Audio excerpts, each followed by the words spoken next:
บายดีวังน้ำเขียวงามแท้ฮอนหรืองามแท้งามมาก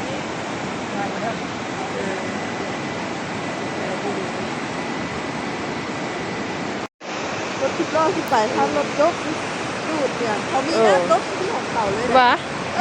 โอ้บนท่องเที่ยวมินบ่มันเพชรของมันเป็นอย่างดู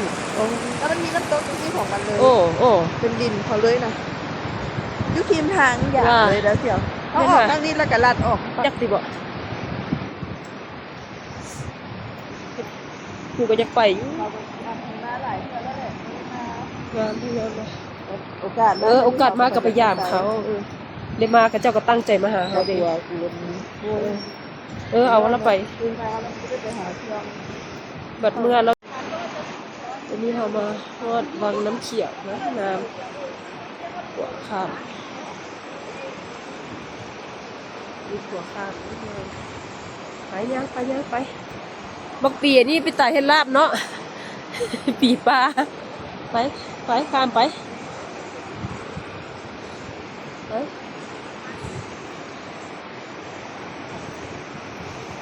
งามเพลงมันได้เลย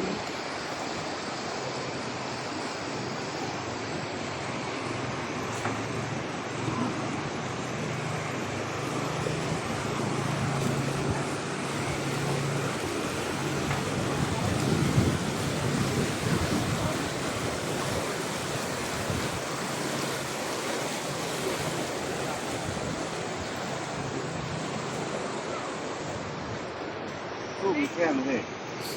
ตู้ใหญ่เป็นอย่างเดียวมันบ่พอกันนั่งเลยนี่ใหญ่นะจ๊ะมันผ่านของขี่นี่นะโอ้ตัวนี้ตูบนี้หรือตูบด้านคักได้น่ะงามเลย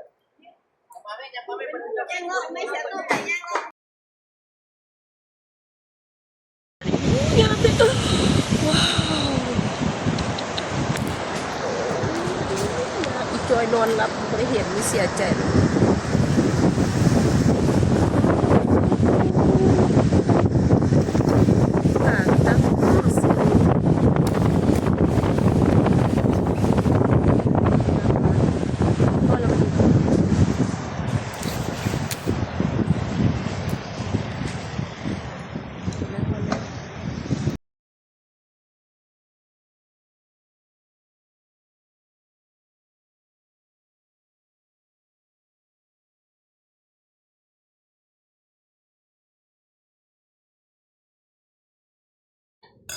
จริง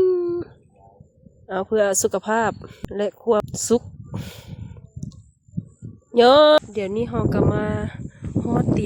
ตินภูหัวโลนเรียบร้อยแล้วเด้อเรามากินข้าวอยู่บ้านหมู่เฮาเพราะว่าซื้อซีนซื้ออย่างแล้วก็มาปิ้งอยู่นี่กินอยู่นี่ถ้าบิดว่าสิไปบ้านนั้นเอาก่อนแล้วฝนมันตกกันเลยว่าจึงอยู่นี่อันนี้เงินเพิ่นก็พอดีตีนภูหัวโลนเลยเป็นกะขาเป็ดขาอย่างท่าซื้อหน่อไม้มาแกงงามขนาดบนท่านได้ไปยังงามแล้ววิวนี่นะงามแท้งามมาสะอ่อนแท้สะอ่อนว่าเนี่ย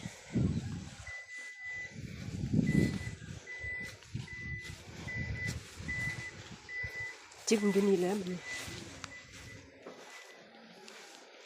จะปิ้งซีนแกงนอปิ้งเป็ดท่าอยู่ในนะไม่อย่างเล่าอันแว้งว่ะเอาเล่าแว้งไปกินมา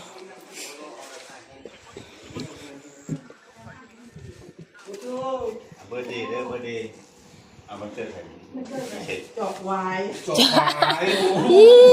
เงินเซียวมีเมาซื้อดอกคือคนนี้แหละเดือนหลังมีกินเซียวด้วยนี่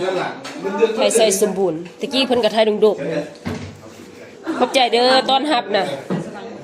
ไทยสะพังเบิกลูกสาวก็งามเนี่ยเพิ่นกับปิ้งเพิ่นคั่วเป็ดอย่างท่าเลยนี่สิปิ้งพากันปิ้งเป็ดนะ